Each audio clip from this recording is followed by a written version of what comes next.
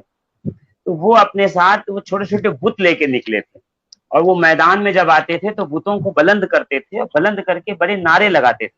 اور پھر ان سے جو ہے ان کا مورل جو ہے بڑا بوسٹ ہوتا تھا، اور ان میں جذبہ بڑھتا تھا اور بڑا جو ہے ولولہ آتا تھا۔ تو صحابہ کرام نے کہا یا رسول اللہ صلی اللہ علیہ وسلم، یہ تو لات و عزا کو ساتھ میں لے آئے ہیں، یہ تو حبل اور منات کو ساتھ میں لے آئے ہیں، یہ ان کے ساتھ ہیں، تو اب ہم کیا کریں؟ تو اللہ کے رسول نے فرمایا اللہ ہمارے ساتھ ہے، ہمیں ڈرنے کی کوئی ضرورت نہیں ہے۔ مگر اسی وقت جبریل امین نے آ کر کے، بعض روایت میں ہے کہ حضور صلی اللہ تعالی علیہ وآلہ وبارک وسلم کو جو ہے یہ مشورہ دیا کہ آپ جو ہیں وہ علم بلند کیجئے، ایک نشان بلند کیجئے جو ہماری فتح کا نشان ہوگا، جو ہمارے لیے جو ہے سربلندی کا نشان ہوگا۔ تو حضور نے پہلی مرتبہ ایک کپڑا منگایا، کپڑا تھا نہیں، تو سیدہ عائشہ صدیقہ کا ایک دوپٹہ تھا، اس کے اندر جو ہے آپ نے نیزے میں باندھا، اس کو بلند کر کے کہا وہ مشرکین کا نشان ہے اور یہ ہم جو ہے اہل اسلام کا، اہل توحید کا نشان ہے۔ روایت میں ہے کہ اس کپڑے کا رنگ کالا تھا، تو یہ اسلام کا پہلا علم تھا جس کا رنگ کالا تھا، اور کالا رنگ جو ہے وہ لطیفہ اخفا کا رنگ ہوتا ہے۔ لطیفہ اخفا یہ محمد الرسول اللہ صلی اللہ تعالی علیہ وسلم کا لطیفہ ہے، اسی وجہ سے حضور نے کالے کپڑے کو بہت پسند فرمایا ہے۔ آپ نے کملی کالی اوڑھی ہے، امامہ کالا باندھا ہے، لباس بھی آپ نے کالے پہنے ہیں، یہاں تک کہ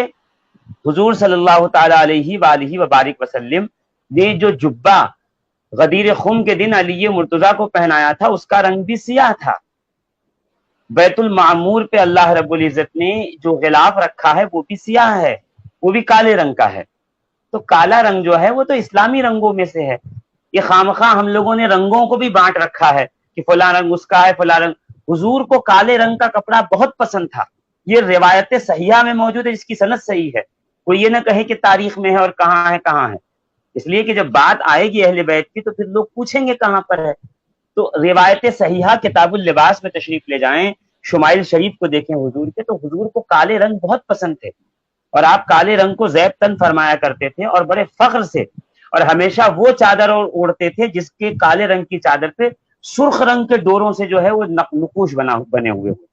جی جی یہ صاحب آپ یہ بتائیں